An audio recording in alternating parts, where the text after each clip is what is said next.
태우 부모님 살아계신다. 효심이 아버지가 구하셨어. 구독과 좋아요를 눌러주시면 제가 영상을 만드는데 큰 힘이 됩니다. 이출연 씨 실종 신고하셨죠? 찾은 것 같은데 빨리 좀 와보세요. 효심이는 한 통의 전화를 받았습니다. 이번이 정말 마지막이다. 아버지 찾을 수 있어. 떨리는 마음으로 찾아간 그곳에는 정말로 효심이네 아버지가 있었습니다. 25년 만에 서로를 마주하게 된 가족들. 잘생기던 얼굴에 세월이 앉았지만 너희 아버지 맞다. 효심이 9살 때 집 나가 34살이 돼서야 보는 아버지의 얼굴이었습니다. 그런데 아버지의 상태가 이상했습니다. 이 사람 왜 이래요? 아이고 당신 왜 나를 못 알아보는 거야. 자식 새끼들이랑 부인 얼굴까지 잊어버렸어. 수십 년 만에 가족들을 마주하고도 알아보지 못하는 이유. 효심이 아버지는 알츠하이머였습니다. 무슨 일이 있었는지 기억도 나지 않고 날이 갈수록 빠르게 진행되는 병으로 인하여 효심이 아버지는 떠나기로 결심을 합니다. 생일날까지만 가족들과 보내고 집을 나가야겠다.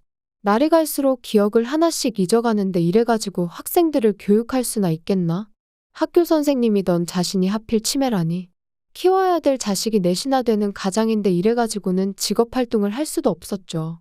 아직 애들이 이렇게 어린데 내 병간호까지 하라고 이선순에게 책임감을 줄 수는 없었습니다. 가족들에게 짐이 되기는 죽기보다 싫었죠. 편지 한 장도 남길 수가 없었습니다. 아버지가 치매라고 하면 얼마나 슬플 것이며 끝까지 자신을 찾으려 할 가족인 걸 알았으니까요. 차라리 바람이 나서 혼자 잘 먹고 잘 살려고 집을 나간 거라고 오해받는 것이 나았습니다. 그리고 그렇게 이출연은 이미 가족들을 수십 년 전에 까맣게 잊어버렸을 것 같습니다. 평생 남편이 다른 여자랑 살림 차리려고 나갔다고 원망했는데 이런 모습으로 돌아오면 어떻게 하냐고. 가족들한테 짐이 되기가 싫어서 집을 나간 거였구나. 하늘도 무심하시지. 아버지가 자식들도 못 알아보면 어떻게 하냐고. 그래도 네 아버지 살아있으니 되었다. 아버지 모시고 집으로 가자. 그런데 이곳에서 효심이 아버지와 함께 살고 있었던 또 한 명의 사람이 더 발견이 되게 됩니다. 그 사람의 정체는 바로 강준범. 태우의 아버지였죠.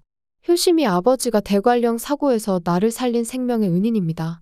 그리고 강준범은 그런 효심이의 아버지에게 은혜를 갚겠다고 같이 살아가고 있었던 거죠. 아버지 대관령 사고로 돌아가신 줄 알았어요. 태우는 아버지를 껴안고 어린애처럼 엉엉 울 것 같은데요. 아버지, 태민이 형이 저희 친형이래요. 할머니가 다 말씀해 주셨어요. 아버지 해외로 나가 있을 때 할머니가 가족들 몰래 큰 집에 자식을 보냈다고요. 어머니랑 아버지한테는 큰형이 죽었다고 했다던데. 아니에요. 우리 가족 이제 행복하게 살아요. 강태민은 이제야 친부모가 누군지 알게 되었는데 아버지 어머니 한번 부를 수도 없으니 얼마나 가슴이 아팠을까요? 태민이를 너무 불쌍하게 만들어놨습니다. 태호도 12살에 미국으로 보내져 부모님이랑 떨어져서 외롭게 자란 게 아니라고 내내 슬퍼했었잖아요. 이 두 형제한테는 부모님의 사랑이 아직 더 필요합니다. 태민이가 내 자식이라고.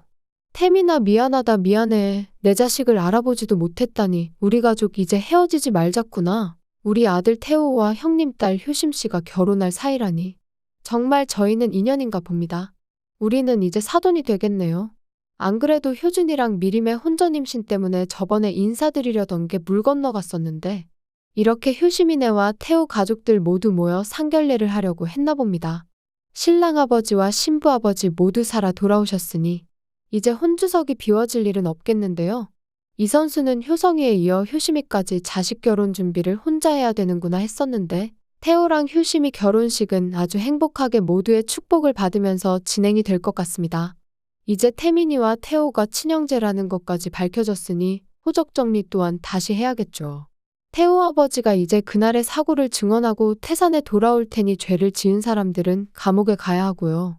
장숙향은 TV라이브에 또 강태민을 팔아대면서 나를 공격하지 말고 태산을 공격하라고 형이 동생을 죽였다는 그림으로 가자며 자신이 살기 위해 남편을 대신 감옥에 보내려고 하고 있는데요.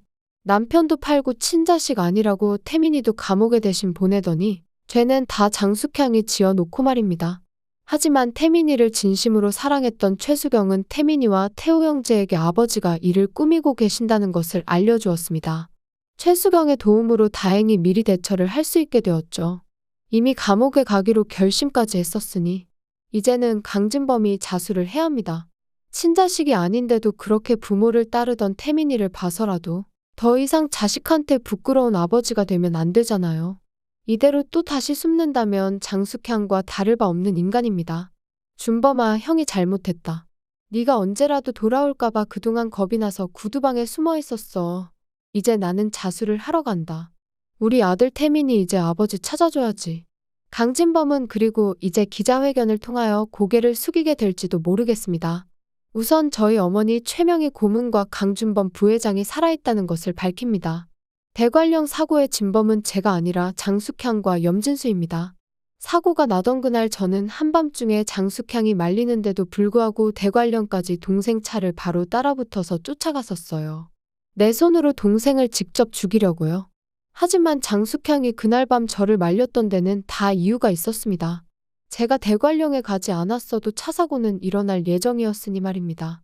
준범이 부부가 타고 가던 그 차는 처음부터 고장이 나 있었습니다. 제가 준범이를 차로 친 것이 아니에요. 오히려 장숙향과 염전무가 동생을 죽이기 위한 모든 준비를 해놨는데 제가 그곳에 가는 바람에 계획이 꼬이고 만 것이었죠. 하지만 준범이는 살아있었습니다. 저는 사실 그냥 준범이가 그 자리에서 죽어줬으면 했어요. 준범이만 이렇게 죽어주면 나는 더 이상 괴롭지 않을 거라고 생각했으니까요.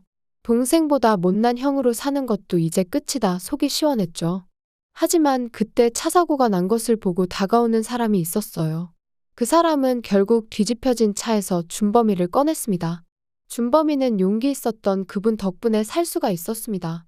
그리고 저는 급하게 준범이도 그 자리에서 죽은 것처럼 현장을 조작했어요. 어차피 다 불태워졌으니 조작하기도 쉬웠죠. 그리고 장숙향이 또다시 준범이를 죽일 것 같았기에 모두를 속였습니다. 하지만 저는 장숙향이 어머니를 별장에 가두고 장례식 치르는 걸 방관한 죄인입니다. 제가 잘못한 것들을 책임지도록 하겠습니다. 끝까지 발악하려고 했던 장숙향과 염전무는 그 자리에서 현장 체포가 됩니다. 박진명 이사가 한국에 돌아와 제일 먼저 한 것은 장숙향과 염전무가 저지른 비리를 폭로하는 것이었죠. 태사는 태민이와 태호가 나누어 맡았으면 좋겠다. 너희 형제라면 서로 도와주며 슬기롭게 태산을 이끌어 나갈 수 있을 거야.